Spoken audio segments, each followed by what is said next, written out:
வணக்கம் நண்பர்கள். பாரதிய ஜனதா கட்சி தலைமையிலான கூட்டணியிலிருந்து அமமுக வெளியேறுவதாக அந்த கட்சியினுடைய தலைவர் தினகரன் அவர்கள் அறிவித்திருக்கின்றார். அதற்கு காரணம் அமித்ஷா அவர்களுடைய மறைமுக உத்தரவு தான்.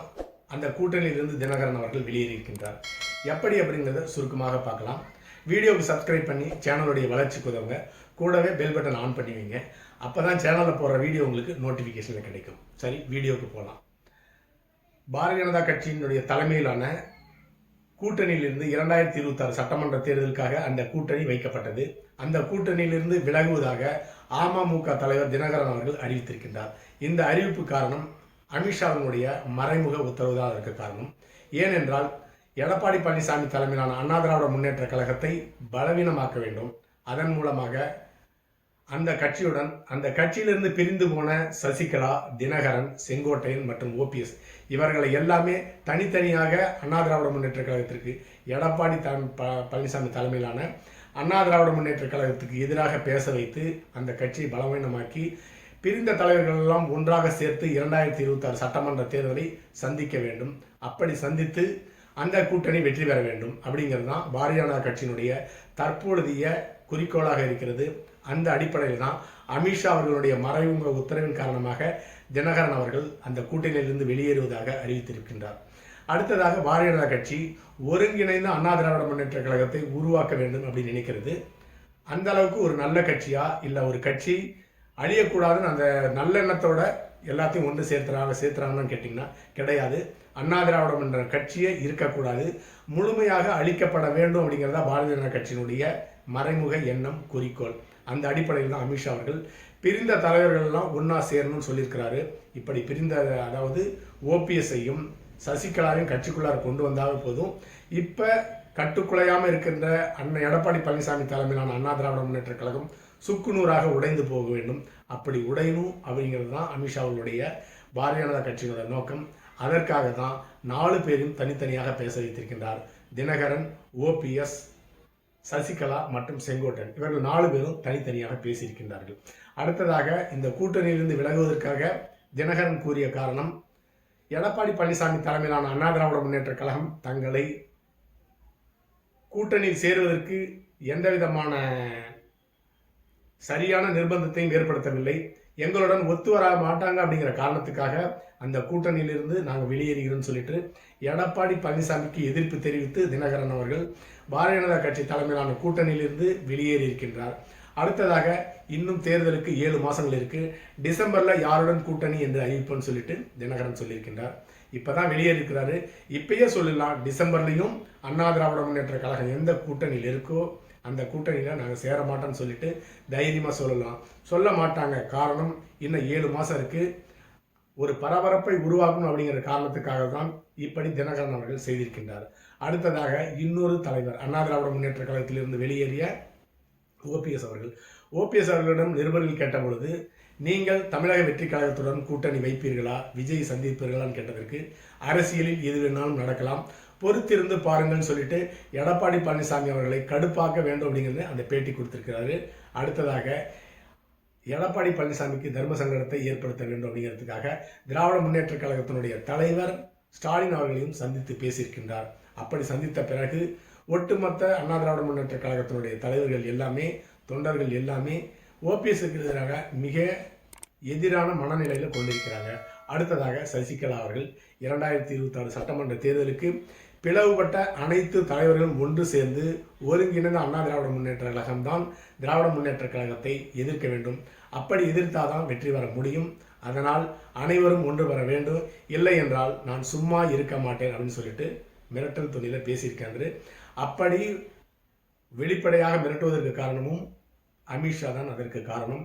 அமித்ஷா, தினகரன் 2 பேருமே தற்பொழுது தூண்டிவிட்ட அமித்ஷா அவர்கள் தற்பொழுது செங்கோட்டையன் அவர்களை பேச வைத்திருக்கின்றார்.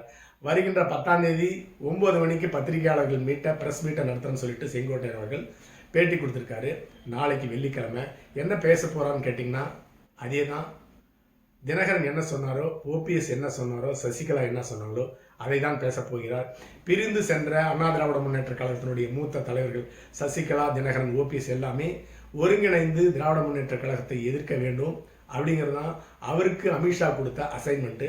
அதை தான் நாளைக்கு ப்ரெஸ் மீட்டில் பேச போகிறார். மொத்தத்தில் இவங்க 4 பேருமே சேர்ந்து, கூடவே அமித்ஷா அவர்களும் சேர்ந்து எடப்பாடி பழனிசாமி அவர்களை பலவீனமாக்க வேண்டும் அப்படிங்கிறது தான் இவர்களுடைய ஒட்டுமொத்த நோக்கம். அது நிறைவேறுமா நிறைவேறா அப்படிங்கிறது இன்னும் 2-3 மாதங்கள் பொறுத்து இருந்து பார்க்க வேண்டும். அடுத்ததாக தமிழக வெற்றி கழகம். தமிழக வெற்றி கழகத்தினுடைய தலைவர் விஜய் அவர்கள் கடந்த மாநாட்டில் சொல்லியிருந்தது, அண்ணா திராவிட முன்னேற்ற கழகம் என்ற ஒரு கட்சி பாரதிய ஜனதா கட்சியினுடைய கைப்பாவையாக செயல்பட்டு கொண்டிருக்கிறது. அதனுடைய கட்சி தலைவராக எடப்பாடி இல்லை, அமித்ஷா தான் இருந்து கொண்டிருக்கிறார் அப்படின்னு பேசியிருந்தார். அப்படி பேசி அண்ணா திராவிட முன்னேற்ற கழகத்தை அவரும் தன் பங்குக்கு பலவீனப்படுத்தி கொண்டிருக்கின்றார். இன்னொரு பக்கம் திராவிட முன்னேற்ற கழகம் ஓபிஎஸ்ஐ சந்தித்து, அடுத்ததாக செங்கோட்டையனையும் மறைமுகமாக சந்தித்து அண்ணா திராவிட முன்னேற்ற கழகத்துக்கு எதிராக பேச வைத்திருக்கின்றார். திமுகவும் இன்னொரு பக்கம் பலவீனப்படுத்தி கொண்டிருக்கிறது அண்ணா திராவிட முன்னேற்ற கழகத்தை. அடுத்ததாக கூடவே பாரதிய ஜனதா கட்சியும் திராவிட முன்னேற்ற கழகம் மறைமுகமாக திராவிட முன்னேற்ற கழகத்தை அழிப்பதற்குண்டான அனைத்து பணிகளையும் செய்து கொண்டிருக்கிறார்கள் அப்படிங்கிறதா உண்மை. இதை எல்லாமே நன்கு அறிந்திருக்கின்றார் எடப்பாடி பழனிசாமி அவர்கள். எடப்பாடி பழனிசாமி அவர் என்ற ஒற்றை தலைவரை நோக்கி தான் இத்தனை பேரும் அழிப்பதற்காக, அண்ணா திராவிட முன்னேற்ற கழகத்தை அழிப்பதற்காக போராடி கொண்டிருக்கின்றார். இந்த நேரத்தில் எடப்பாடி பழனிசாமி அவர்கள் என்ன செய்ய வேண்டும் அப்படின்னு சொன்னீங்கன்னா, ஏற்கனவே எடப்பாடி பழனிசாமி அவர்கள் அறிவித்ததை போல சசிகலா, தினகரன், ஓபிஎஸ்ஐ தவிர அனைத்து 2ஆம் கட்ட தலைவர்களும் தொண்டர்களும் கட்சியில் இணைந்து கொள்ளலாம், எந்த விதமான நிபந்தனையும் கிடையாதுன்னு சொல்லிட்டு ஓப்பனாக ஒரு அறிவிப்பை வெளியிட்டு விட்டு மீண்டும் இப்பொழுது முதல் கட்ட சுற்றுப்பயணத்தை முடிச்சிருக்கின்றார். இரண்டாவது கட்ட சுற்றுப்பயணத்தை தொடர்ந்து நடத்தி மக்களை சந்தித்தால் போதும், கண்டிப்பாக அண்ணா திராவிட முன்னேற்ற கழகம் 2026 சட்டமன்ற தேர்தலில் தனி பெரும்பான்மை கிடைக்கும். அதற்கு காரணம் அண்ணா திராவிட முன்னேற்ற கழகம் எடப்பாடி பழனிசாமி அவர்களுடைய சுற்றுப்பயணமும் உழைப்பு எதுவுமே கிடையாது. திராவிட முன்னேற்ற கழகம் இந்த 4.5 வருஷமாக செஞ்சிட்டு இருக்க மோசமான கொலை, கொள்ளை, கற்பழிப்பு, ஆள் கடத்தல், நிலாபரிப்பு, லஞ்சம், ஊழல் தலைவிரிச்சு காட்டாரா ஓடுது. அந்த திராவிட முன்னேற்ற கழகத்தினுடைய எதிர்ப்பு ஒன்றே போதும், அண்ணா திராவிட முன்னேற்ற கழகம் 2026 சட்டமன்ற தேர்தலில் தனி பெரும்பான்மையாக வெற்றி பெறும். அது எந்த விதமான சந்தேகமும் எடப்பாடி பழனிசாமி அவர்களுக்கு வரக்கூடாது. அடுத்ததாக பாரதிய ஜனதா கட்சி தேர்தல் சமயத்தில் தொகுதி பங்கீட்டில் பாரதிய ஜனதா கட்சி மிகப்பெரிய அளவில் தன்னுடைய செல்வாக்கை பயன்படுத்தி அண்ணா திராவிட முன்னேற்ற கழகத்தை முடக்க பார்க்கும். இந்த இடத்துல தான் எடப்பாடி பழனிசாமி அவர்கள் பாரதிய ஜனதா கட்சிக்கு மிக சொற்பமான தொகுதி தான் கொடுக்க வேண்டும். அதன் மூலமாக பாரதிய ஜனதா கட்சி கோபமடையும். அப்படி கோபமடைகிற பாரதிய ஜனதா கட்சி அண்ணா திராவிட முன்னேற்ற கழகத்தினுடைய கடந்த கால அமைச்சர்கள் மீது ரெய்டு நடத்தும். அதற்கெல்லாம் பயந்துக்க கூடாது. தேர்தல் சமயத்தில் ரெய்டு நடத்தினா அண்ணா திராவிட முன்னேற்ற கழகத்துக்கு தான் வாக்குகள் சேரும், மக்களுடைய அனுதாபம் கிடைக்கும். அடுத்ததாக தங்கமணி, வேலுமணி, இவங்க 2 பேரையுமே இப்படி அண்ணா திராவிட முன்னேற்ற கழகத்திலிருந்து உடைத்து கட்சியை பலவீனப்படுத்தும் வேலையில் தான் பாரதிய ஜனதா கட்சி செயல்படும். அதற்கும் பயப்படாமல் எடப்பாடி பழனிசாமி அவர்கள் திறமையாக செயல்பட்டு மக்களை சந்தித்தால் போதும் 2026 சட்டமன்ற தேர்தலில் கண்டிப்பாக தனி பெரும்பான்மையான வெற்றி கிடைக்கும். பெரிய அளவில் அண்ணா திராவிட முன்னேற்ற கழகத்துக்கு கூட்டணி தேவைப்படாது.